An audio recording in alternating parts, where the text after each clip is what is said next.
Muita gente já ouviu falar dele como o apóstolo do Espiritismo. Mas quem foi de fato Leon Denis? E por que o pensamento dele continua tão vivo mais de um século depois? É isso que a gente vai desvendar agora. Para começar, vamos direto numa das perguntas mais difíceis e universais que existem, né? É uma questão que persegue a humanidade há séculos. Em todas as culturas, todo mundo tentando achar um sentido para a dor. E lá na França do século XIX, um homem chamado Leon Denis decidiu que não ia só ficar se perguntando.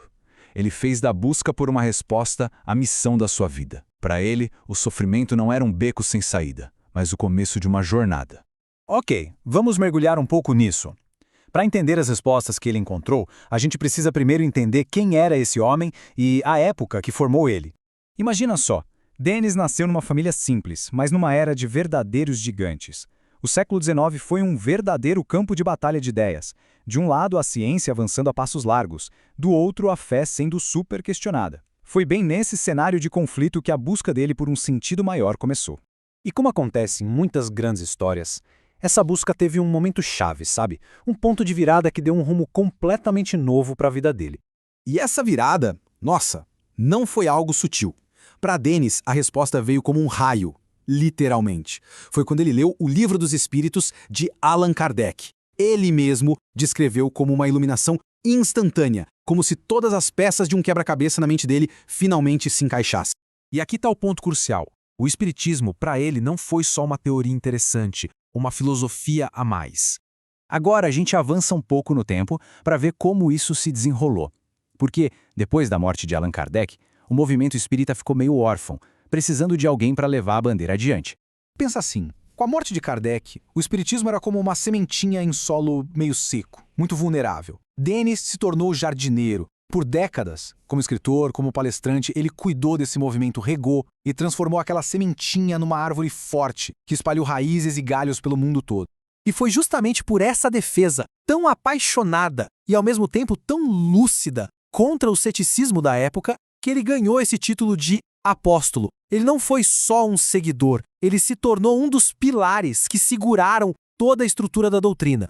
Mas, afinal, o que ele defendia com tanto fervor? Vamos entrar agora no coração das contribuições filosóficas dele, nas respostas que ele ajudou a construir. A primeira grande resposta começa aqui, a ideia da alma imortal. Para o Denis, não dava para entender a vida se a gente olhasse só para esse pedacinho entre o nascimento e a morte. Entender que somos um espírito eterno, vivendo uma experiência temporária, essa é a chave que abre todas as outras portas. Bem, se a alma é imortal, a reencarnação é o caminho dela. Mas olha, não é um ciclo de repetição sem fim, não. É mais como uma escada evolutiva.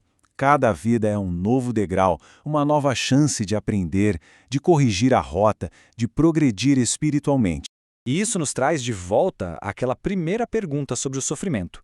Dentro dessa lógica, a dor ganha um novo significado, né? Ela deixa de ser uma tragédia sem sentido ou um castigo divino e passa a ser vista como uma lição necessária, tipo a resistência que o músculo da alma precisa para ficar mais forte.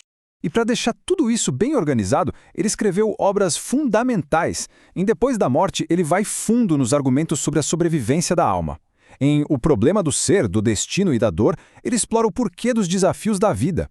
E em Cristianismo e Espiritismo, ele faz uma ponte, conectando essa filosofia com a mensagem original de Jesus.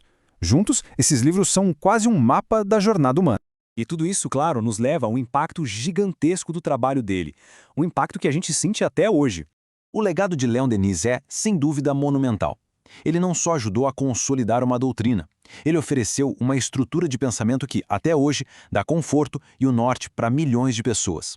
Ao aprofundar a base filosófica do Espiritismo, a vida dele se tornou um exemplo de dedicação e de muita coragem intelectual. E assim, a gente termina com uma reflexão. Se a filosofia de Denis nos mostra que estamos sempre evoluindo, a pergunta que fica não é sobre o que passou, mas sobre o que vem pela frente. Qual é o próximo passo na nossa própria jornada? A resposta, ele diria, está nas nossas mãos.